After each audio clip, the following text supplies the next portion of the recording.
Hello, and welcome to Let's Talk Midlife Crisis with your hosts, Ashley and Tracy. Hi, all. Today we're going to talk about parenting our parents. Is that right? Yep, that's right. And we actually have a guest today. We have a friend visiting from North Carolina. Bailey's here with us, and she has some really good feedback, opinions, and experience in this department. And so she agreed to do a podcast with us today. We're happy to have her here. Hey, Bailey. Hey, I'm very welcome. excited to be here, guys. Thanks for asking me. Yeah, thanks for agreeing to do it. Of course. Welcome to sunny Phoenix, Arizona. I know. Got out of the cold for a little bit? Yes, Yeah. it's actually still been pretty cold here. And It was when you first got for the first here. few days, it was just about as cold as it was in North Carolina. Where you came from, yeah. I was like, what the hell? Yeah, once the sun goes down, in the desert, once the sun goes down, it gets different. cold. Even last night, I forgot It about is. that. I was frigid. Yeah, because you have a lot of humidity, so that makes it feel a little bit warmer even Right. when it's in the 30s. We don't have that. Right. So Right. The sun right now is perfect outside. it's gorgeous. Yeah, during the day it's I nice. love it, yeah. I think you have to layer because then, in the mornings it's chilly, then it warms up, but then as soon as the sun goes down, it gets chilly again. Yeah. So you kind of have to prepare. Or when you send your kids to Yes. school, Absolutely. they have to have the layers so Right. that. Yeah, I feel like I've changed clothes 3 times a day here. It's like I'm hot, I'm cold, I'm hot, I'm cold. Yeah. Oh my god, I didn't even think about that. Yeah. That's so true. But I'm not complaining because No. it's pretty brutal everywhere right now. So Yes. as far as cold and storms. Yeah, I'm not looking forward to going back. So. Yeah. Yeah. We're going to miss you. No, I know. It's been fun. I know, it's so good to see you again. And thank you I for joining us know. today. I'm excited to talk about it. I Yeah. didn't know that, well, I guess you told me your mom had Alzheimer's. Yeah, my mom had Alzheimer's. So and- you took care of your mom. while she was I sick. wish I could say that I did. Yes and no. Right. They lived in Sacramento. So I ended up bringing my mom here. My dad stayed there. It was crazy because she was mentally, had mental, instability and Alzheimer's, where her physical body was in good shape. And my dad was the complete opposite. His mental capacity was sharp, but his body was just, Wow. giving out and falling Yeah. apart. So I ended up moving my mom here. Well, I ended up bringing her here because he went in the hospital, and I hired help to take care of her over there. And whoever I hired didn't even make it at night. And she's like, you need to come get your mom. Oh, wow. She was undiagnosed and untreated. That's so common. And then I brought her back here, and it was very hard to get her any medical help. I had to deal with insurances and changing insurance from state to state and all kinds of stuff. My 2 younger children were very young at the time, and we lived in a 2-story condo, and it got to the point where she wouldn't make it up the stairs anymore. And the bathroom, both bathrooms were upstairs. Anyhow, and I worked full time. Yeah. I had friends and neighbors that would help out between my young children, and my mom. It was quite an ordeal. And I would take a shower, and one of the kids would come in and say, Mom, Grandma's running down the street. And so I'd have to, it was. Yeah. So I ended up putting her in a home. The long and short story of it is, I think that there are people that are built for caregiving, and I think that there are people that are not. And I have come to terms with the fact that I just wasn't built to be a caregiver. Yeah. So I can't even, my heart goes out to you because, having a close family member going through Alzheimer's especially, and the fact that you're taking care of your family. I can't even... And a single mom, too. And being a single mom. Raising a daughter. Well, Yeah. I think you're looking at it like putting your mom in a home wasn't helping your mom. Well, actually it was because... That's what she needed. It's really what she needed, and they were great people. It was just a house. Oh, nice. And I Yeah, like a believe group that they home were type thing. Ukrainian individuals that lived across the street, and they took care of several people. Oh, wow. Excuse me, there were about 2 to a room. But they actually put her on medication and then got her into the doctor's system. But because they had experience in caregiving and with Alzheimer's, They knew the steps to they take, yeah. knew also the medications kind of to put her on.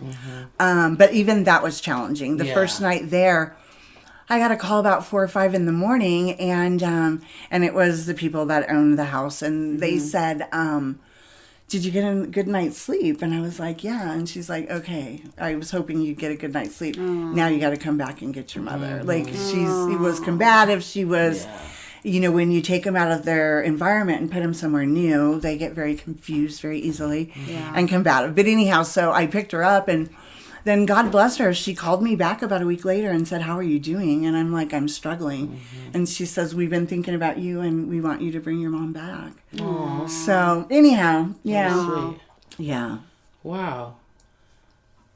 That's amazing. So that's my story, which I didn't even plan on talking about today, but it is what it is, you know. And actually her brother had Alzheimer's, you know, so it wasn't new to me. And the sad kind of thing is that I'm adopted. Right. And it I've known about it since I was born, but I never really thought about it until I was going through this with my mom and Alzheimer's. I would go to work, and, you know, people knew what was happening, and they would just look at me with like such sadness because it is genetic. And I was like, I'm adopted. You know, it's like, don't worry about me. right. But the funny thing is I think, as everyone does when they get older, your memory starts to fade, and so I'm like, I'm nervous about it, but you know, it is what it is. So, yeah, absolutely. It's most of the time out of our control at this point. So. Absolutely. Right. Absolutely. Which is like the sad truth. Right. Yeah. Alzheimer's or dementia or anything like that seems to just kind of be like a just long, sad truth. It really is. And until you really go through it and see, you know, what it does to a person, and slowly, right? It's very slow that it happens. And then in my mom's case, she just ended up shutting down. You know, her whole body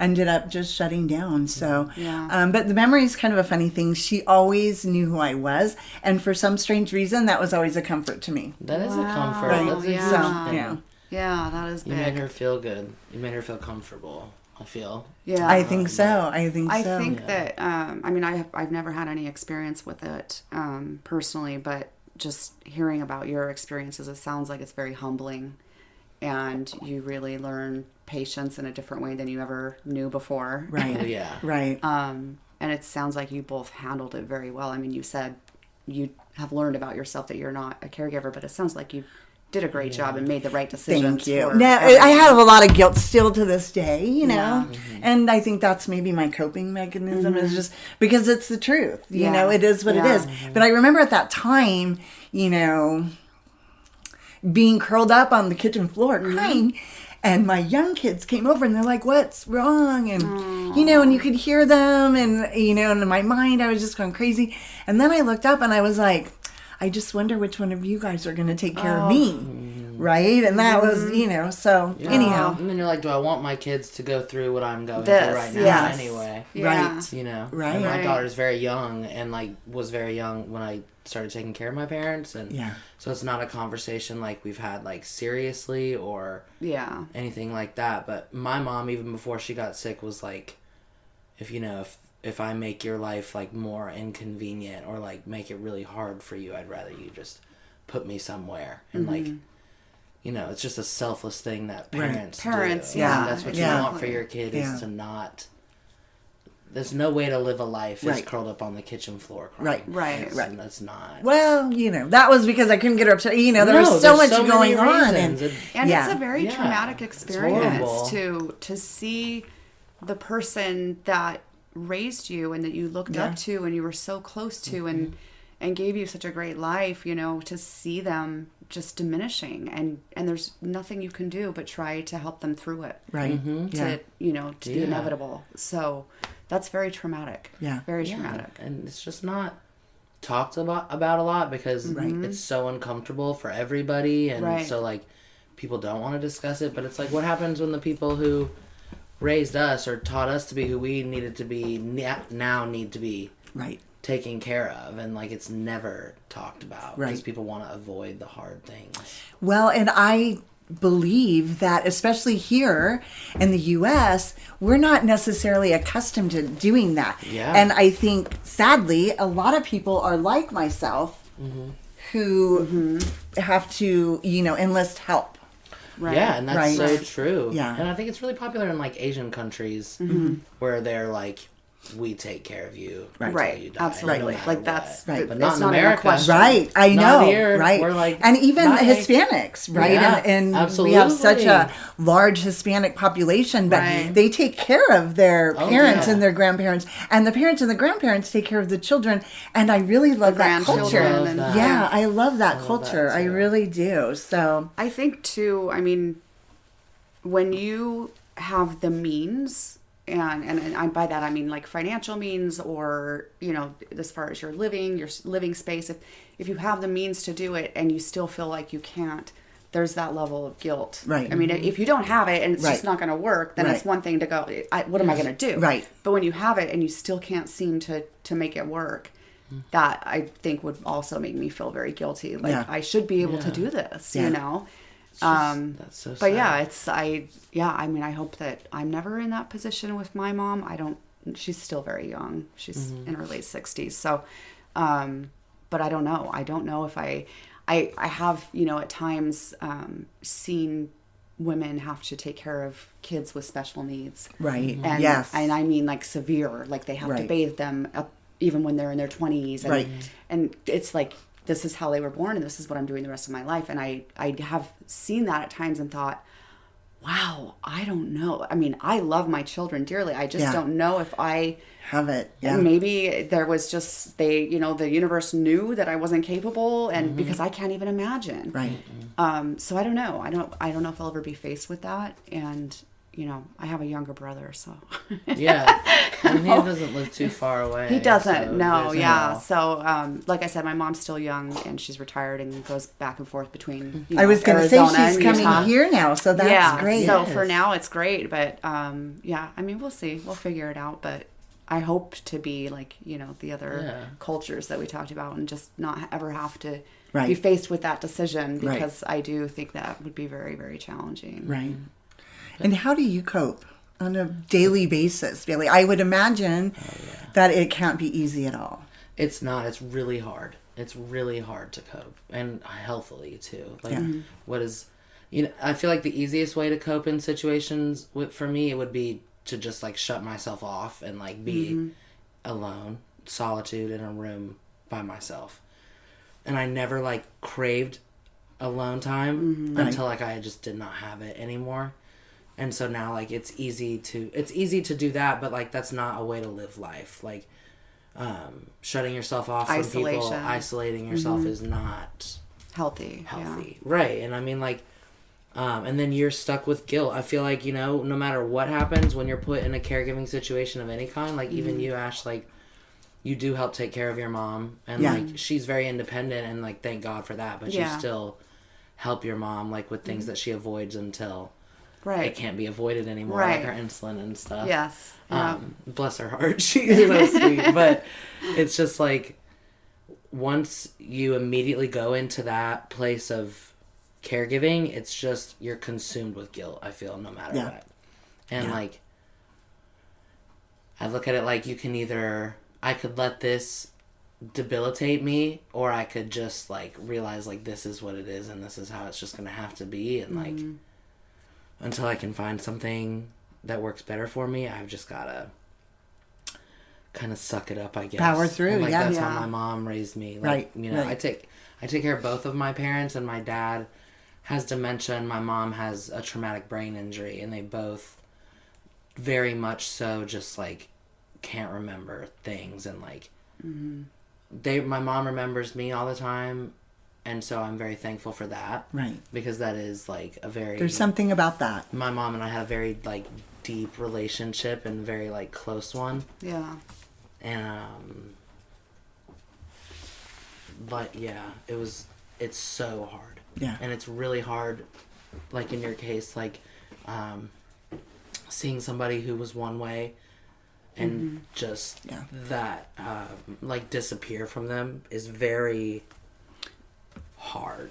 Yeah, and you like, you want to get mad and you want to like be angry, but there's nobody to be angry at, and you just got to be like, well, that sucks and this is unfair, but I guess it's what we gotta fucking do, bro. And you have a whole different dynamic in your situation, because it's almost like your parents, because of what they went through, I mean, they're not that old. They really aren't. This is something that happened to them at a pretty young age, and you watched them pretty much swap personalities. Yeah, that's so true. You know, and that in itself weird. Is a mind fuck. Whole mind fuck. You know, I feel like my whole existence with my parents is a mind fuck. Yeah, so even though your mom remembers you, that relationship that you have, the dynamic's very different now because she's not the way she used to be. Like, her personality has literally changed completely. Yeah, and so thank God she remembers you, but. Yeah, does she remember the relationship that you had and the way she treated you? Right, and what do you remember? Yeah. Because it can't be... Yeah. It can't be what I remember. So it's... Yeah, I mean, it's not that just that you are the sibling that has taken on this responsibility, but you're dealing with that whole different dynamic of the fact that their personalities literally changed. Yeah. And that's hard for anybody. Yeah. Anybody. Why I can't even imagine. Oh, yeah. How do you take care of people that you don't even know? Exactly. I'm supposed to love you. I don't know you. Right. I don't know either of you at all. You guys are weird.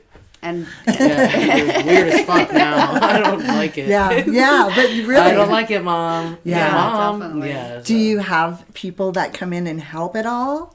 On occasion or on a consistent, cadence? Or I used to hire this nurse. She was a nursing student. But I'm just like, my mom has been hospitalized a lot recently, and my dad is getting just like mentally a little bit worse and like inappropriate and combative a little bit.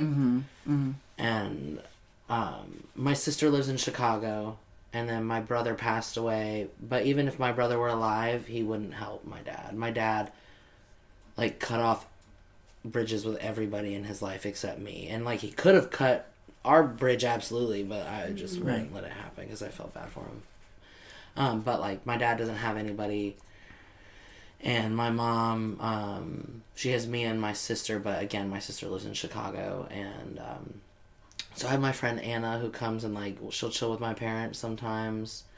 So you can get out. I was going to say, who's with them now since you're here? So I flew them out to Chicago to stay with my sister. Awesome. Yeah, my sister even right now is a little stressed. Overwhelmed. Yeah. And I just, you're like... don't feel bad. No. I know. I want to. That's but my I'm just life like, every day. Well, Right. Well, you need your time. I'm so glad that you... I am too. This is the first time I've ever done anything like this since either of my parents got sick. A long break. It's been a week. Right. Short weekend trips are nice, but what is that even? It's more stress than anything. Yeah, you don't get that. Right. Especially a weekend to Arizona across the country. Right. Yeah, I could like... Well, I was wondering, how did they fly by themselves to Chicago on a plane by themselves? Or? So my mom and dad... My mom hates my dad.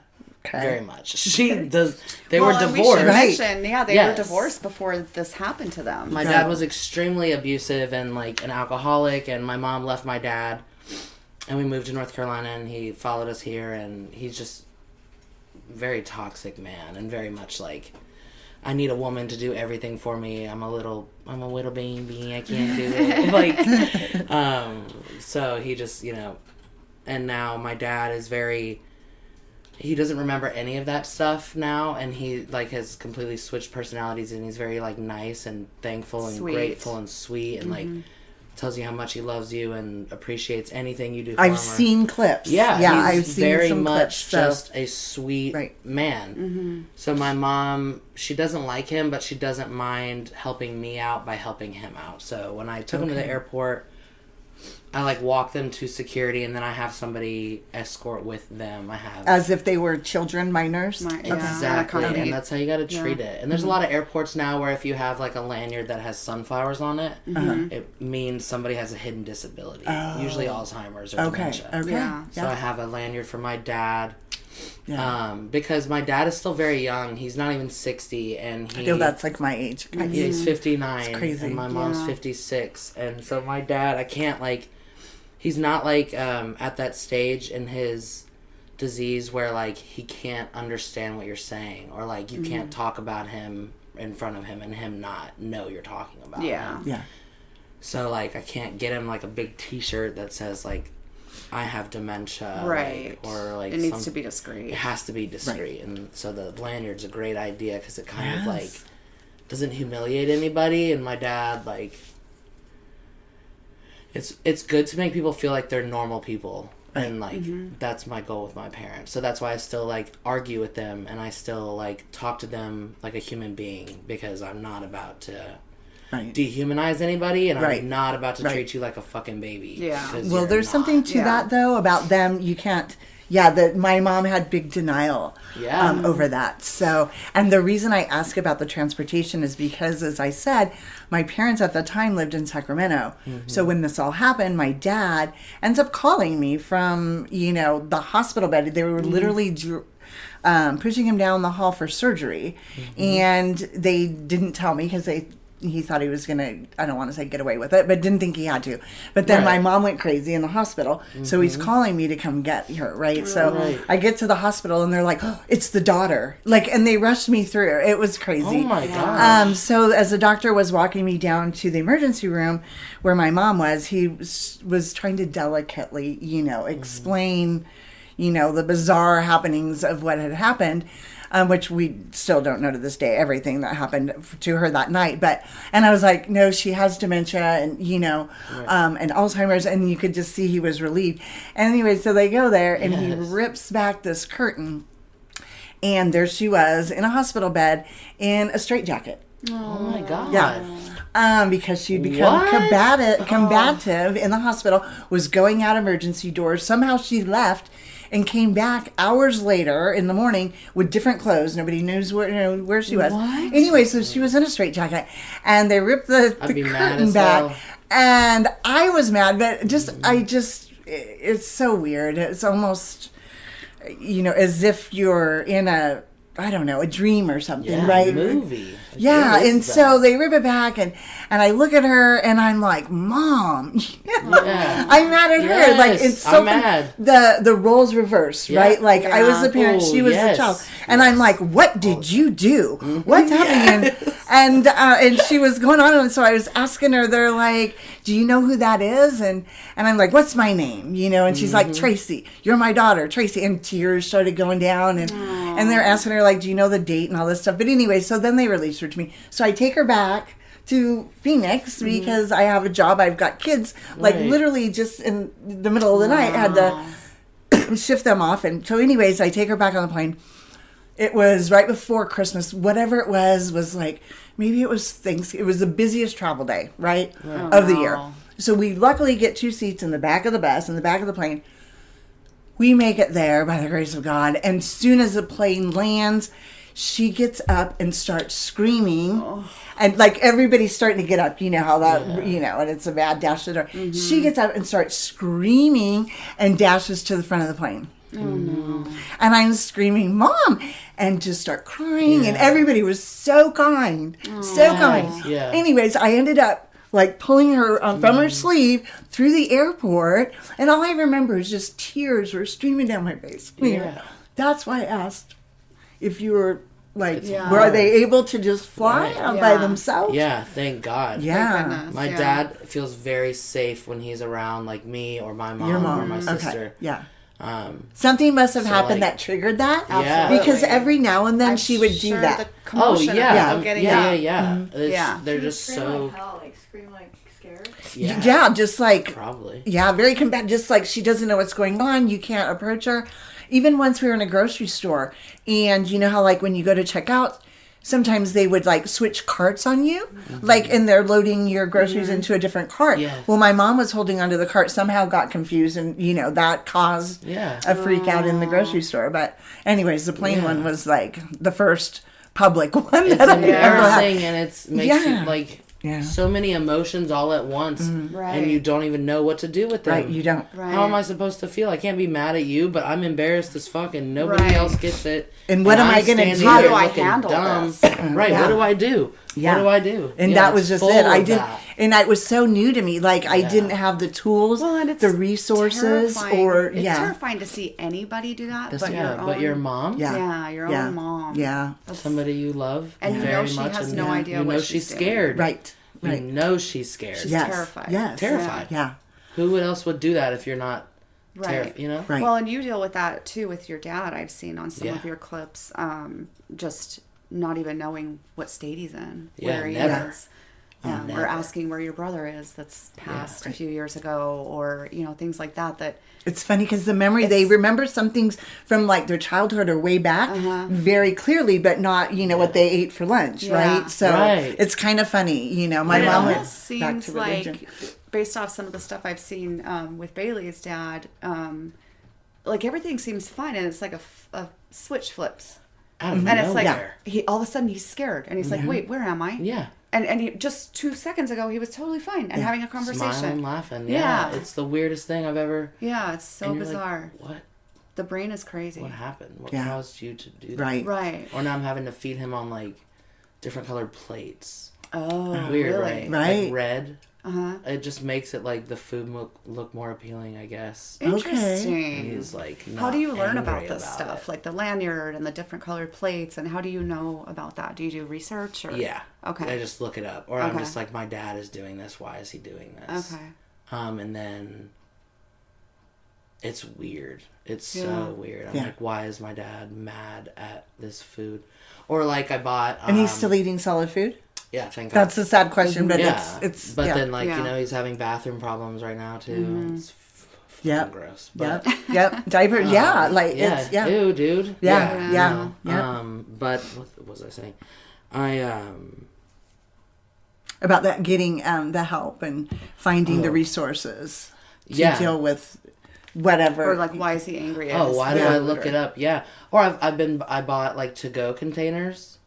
Because sometimes he'll be like, did you make this? And I'm like, yeah. And he looks at it like I did something to it to hurt him. Oh, so you make it look like it's from a restaurant. Yeah, so I put it in a to-go container. I'm like, I didn't make this. You know? That's awesome. And he eats that.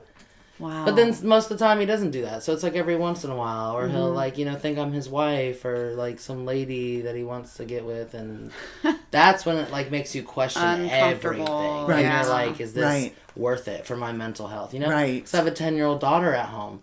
That's confusing. And I'm like, what do we do? And then, God forbid he does some shit like that to her. And then... Right. And then I've murdered someone. Right. My dad. Then you're And then it facing goes jail into time. It's not funny, thing. but yeah. No, is, it's not funny, but I it's know. funny. You have to It's laugh. funny. You have to laugh to keep from crying, Tracy. Yes, you do. Yeah. You do, Bailey. Oh my. I'm like, oh girl. Well, it's emotional to me because I went through my own experience with it, and it's clearly, it's still upsetting, and like you said, the guilt. I feel like I'm doing way better than I was, which is kind of sad. But just talking about it is, it's emotional for me, and like I said, I've not experienced it, but it's probably something that will always, make you cry when you talk about it, or kind of are reliving. It's almost like you're sitting here remembering. I can remember it. That plane ride. Oh, every that's moment of that. Yeah. Every moment of it for the past 3.5 years. How it's been 3.5 years since I started taking care of my mom. Yeah. Okay. And my dad's been about 2 years. Okay. And my brother dying's been about 2.5 years, and it was just all right then. Oh my god. And anytime I think about my dad being sick or my mom being sick, it brings me immediately back to how it happened. Yeah. And then how scared I was and how scared they are. And it's just we're all just every day scared as fuck. That's trying to figure it out. Terrifying for anyone, but you were in your late 20s. Yeah. When that all went down. What, 27-ish? 25, 20, yeah. Yeah. Wow, so you barely started to live your own life. Oh. No, yeah. And you have a very Yeah. young daughter. Your daughter's Lily in was elementary, 6. so she was very young at that time, yeah. That's a lot. It was That's crazy. Well, I think you guys both have free passes to heaven. So. Yeah, we do. Yes. Yes, Yes, we're going you do. there. We're Yes, going. you do. And that's why I just don't feel guilty about traveling and doing something like this, or I'm going to go somewhere else this year. You've got to have a break. Yeah, because no one else is going to give that to me but me. I've decided. And like, you know, my mom, before she got sick, had hundreds of friends. And my mom, like, didn't know a stranger and would talk to everybody and traveled the world. And, like, smartest woman I've ever met, funniest woman, prettiest, sang. She did it all. And then when my mom got sick, all of those people disappeared. Yeah. Mm-hmm. And they're all gone. And my dad didn't have anybody already, so like not surprised. Yeah. But then I'm like, okay, so none of you guys are here for my mom and none of you are here for me. Mm-hmm. So that's dope. And not even my family. You know, my sister like would absolutely be here doing it if I wanted her to be, but as soon as my parents got sick, I was like, Paige, you gotta go. Because we both can't do this. Right. Yeah. And, like, I have resentment for my sister sometimes because I'm like, she'll complain about stupid shit and I just want to be like, don't complain to me about it. Right. You know? Right. But at the end of the day, like, I would rather her do what she wants to do.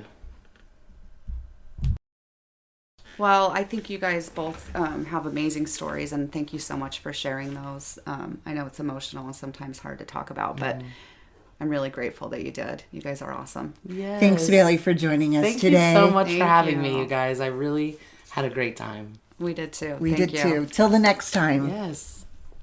And that just about wraps it up for today. Thank you for joining us on Let's Talk Midlife Crisis. Embrace the change. Join the conversation on our website at letstalkmidlifecrisis.com or our Facebook or Instagram and YouTube channels. We'd love to hear from you guys.